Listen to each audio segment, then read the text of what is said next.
ওম ক্লিং গুরুবে নমঃ। জয় প্রভুপাদ। ভজ শ্রীকৃষ্ণ চৈতন্য প্রভু নিত্যানন্দ, শ্রী অদ্বৈত গদাধর শিবসাদি গৌর ভক্তবৃন্দ। হরে কৃষ্ণ কৃষ্ণ কৃষ্ণ হরে হরে, হরে রাম রাম রাম হরে হরে। তো আজকের আলোচ্য বিষয় কার্তিক ব্রতের মাহাত্ম্য। তো আগামী 17 অক্টোবর কার্তিক ব্রত উদযাপনের সূত্রপাত যারা গৌড়ীয় মঠের সঙ্গে যুক্ত ওনাদের সকলেরই। মনুষ্য মাত্রেই কার্তিক ব্রত পালন করা অবশ্যই কর্তব্য। পদ্মপুরাণ শাস্ত্রের মাধ্যমে আমরা জানতে পারি, আশ্বিন মাসের শুক্লপক্ষের একাদশী তিথি, পূর্ণিমা তিথি বা সংক্রান্তি তিথি হইতে এই ব্রত উদযাপন শুরু হয়। অর্থাৎ একাদশী টু একাদশী, পূর্ণিমা টু পূর্ণিমা, সংক্রান্তি টু সংক্রান্তি, এই ব্রত 1 মাস ধরে পালন করা হয়। সমস্ত গৌড়ীয় মঠে পূর্ণিমা টু পূর্ণিমা উদযাপন করা হয়। এই কার্তিক ব্রত সকলেরই পালন করা অবশ্যই কর্তব্য। যদি কার্তিক ব্রত কেউ পালন করে তাহলে ধর্ম, অর্থ, কাম, মোক্ষ এবং ভগবত ভক্তি লাভ হয়। কি পুত্র, কি স্ত্রী,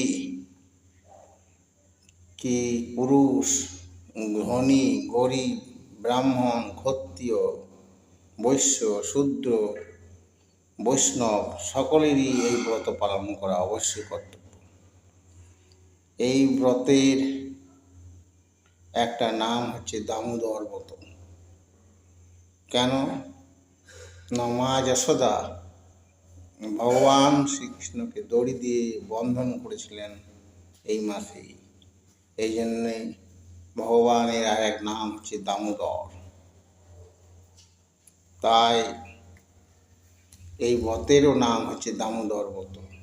এই ব্রতকে উজ্জা ব্রত বলা হয়, কারণ না এই ব্রতে ভক্তের বল এবং উৎসাহ বৃদ্ধি পায়। এই জন্য এর এক নাম ঊর্জা ব্রত। এই দামোদর ব্রতকে নিয়ম সেবাও বলা হয়। কেন না, নিয়ম করে ভগবানের সেবা করা হয় বলে এই ব্রতের নাম নিয়ম সেবা। এই কার্তিক ব্রত যা কিছু আমরা করব ভগবানের সেবামূলক, সব কিছুই অক্ষয়, নিত্য। এর ফলও অক্ষয় হয় এবং নিত্য হয়। এখন এই দামোদর ব্রতে নিয়ম কানুন তো কিছু রয়েছে। এই ব্রতে কী কী আমাদের পালন করা, সে সম্বন্ধে পালন সম্বন্ধে আমি বলতে চাই। এই ব্রতে যেগুলা খাওয়া যাবে না, যেসব সবজি, যেমন পটল, বেগুন, কলমি শাক, শিম, বরবটি, মাসকলাই, এইসব সম্পূর্ণরূপে নিষিদ্ধ। সর্ষের তেল 1 মাস রন্ধন করা মাখা চলবে না। 1 মাস কর্ম সম্পূর্ণরূপে নিষিদ্ধ।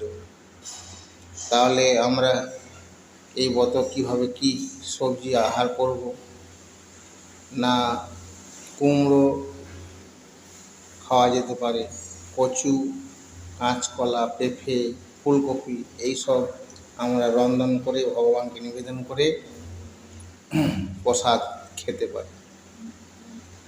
এই ব্রতে তুলসী সেবার অপরিসীম মাহাত্ম্য রয়েছে। কেন না, দেবী তুলসীর সেবা এই কার্তিক মাসে খুবই গুরুত্বপূর্ণ। এর কারণ এই কার্তিক বা দামোদর ব্রতে দীপদানের অপরিসীম মাহাত্ম্য রয়েছে। যদি 1 মাস দীপদান করা হয় মাতা তুলসীকে বা ভগবান শ্রীকৃষ্ণের উদ্দেশ্যে, এবং নিত্য যদি আরতি করা হয় ভগবান শ্রীকৃষ্ণ এবং মাতা তুলসীকে, তাহলে অপরিসীম ফল প্রাপ্তি হয়। দীপদানের অপরিসীম মাহাত্ম্য রয়েছে। এই ব্রত উদযাপন করলে কি যে এই ব্রতের অপরিসীম মাহাত্ম্য বা ফল, সেই সম্বন্ধে একটা উদাহরণ আমি আপনাদের দিচ্ছি। কথিত আছে পদ্মপুরাণ শাস্ত্রের মধ্যে আমরা জানতে পারি যে ভগবান শ্রীকৃষ্ণের অর্ধাঙ্গিনী সত্যভামা তার পূর্বজন্মে একজন অতি দরিদ্র পরিবারে, ব্রাহ্মণ পরিবারে জন্মগ্রহণ করেছিলেন। ওনার পিতামাতা মারা যাওয়ার পর উনি দুঃখে জর্জরিত হয়ে যান এবং উনি গৃহত্যাগ করে তীর্থযাত্রায় চলে যান এবং কাশীতে গঙ্গার ঘাটে সন্ধেবেলায় বসেছিলেন।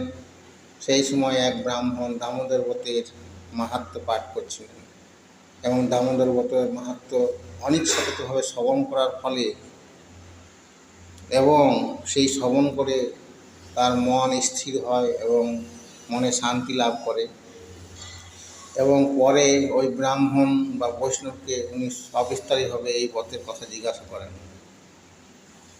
তারপরে উনি সারা জীবন এই দামোদর ব্রত করেছিলেন ওই মহিলা। তার ফলে এই ব্রতের ফলস্বরূপ মৃত্যুর পর উনি ভগবানের কৃপা লাভ করেছিলেন এবং ভগবানকে স্বামী রূপে লাভ করেছিলেন। তো সেই সত্যভামাই হচ্ছে সেই পূর্বজন্মের ওই ব্রাহ্মণের দরিদ্র কন্যা।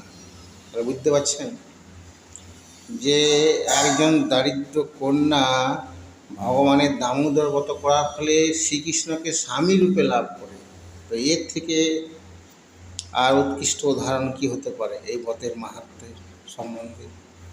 তাই আমি আপনাদের সকলের উদ্দেশ্যে বলছি যে আপনারা এই দামোদর ব্রত উদযাপন করুন এবং এই ব্রতে আপনারা সুন্দরভাবে নিয়মকানুন পালন করুন, দীপদান করুন, বেশি করে ভগবানের নাম জপ কীর্তন ভাগবত শ্রবণ, বৈষ্ণব সেবা খুবই গুরুত্ব, বৈষ্ণব সেবা করুন এবং নিত্য প্রাতকালে উঠে ভগবানের সেবা মঙ্গল আরতি দর্শন করুন। এইভাবে যদি ব্রত করতে পারেন তাহলে অবশ্যই এই দামোদর ব্রতের ফল প্রাপ্ত হবেন এবং আপনাদের ভক্তি বৃদ্ধি হবে এবং সর্বোপরি ভগবানকে লাভ করবেন। তো এই হচ্ছে আলোচনার মূল ভাবার্থ। হরে কৃষ্ণ, জয় রাধে, জয় শ্রী রাধে, হরে কৃষ্ণ।